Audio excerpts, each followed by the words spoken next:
மாவட்ட ஆட்சியர்களுமோ இல்லை அந்தந்த பகுதியில் இருக்கிற எந்த அதிகாரிகளும் நம்ம உடைய மனு கொடுத்தோங்க பல நேரங்களில் அந்த நடவடிக்கையை எடுக்க மாட்டேங்கிறாங்க. சரி செஞ்சு தரேன்னு சொல்லி கிடப்பில் போடுறாங்க. அதுக்கப்புறம் என்ன பண்ணுறோம், மறுபடியும் ஏதாவது நம்ம பாட்டில் வந்து ஒரு ஆர்ப்பாட்டமோ போராட்டமோ பண்ணுறோம். அதன் மூலமாக கூட சரியாக நடைபெறுவதில்லை. கலெக்டர் அலுவலகத்துக்கு 4-5 தடவை போயிட்டு வரும்பொழுது என்னங்கன்னா, எங்களை போன்ற மீண்டும் நாங்கள் வரும்பொழுது நீங்களும் அப்படித்தானே இருப்பீங்க அப்படிங்கிறத நம்ம கேள்வி முன்வைக்கிறீங்க. சரிங்களா? இப்போ பார்த்தீங்கன்னா ஒரு கிட்டத்தட்ட ஒரு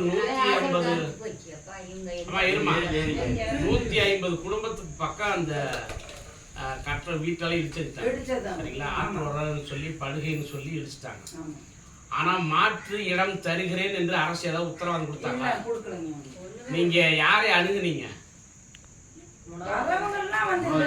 மனோஜ் மூலியமாவே நாங்க போய் இது பண்ணணும். அது அவங்க எல்லா பக்கம் கொடுத்துட்டாங்க.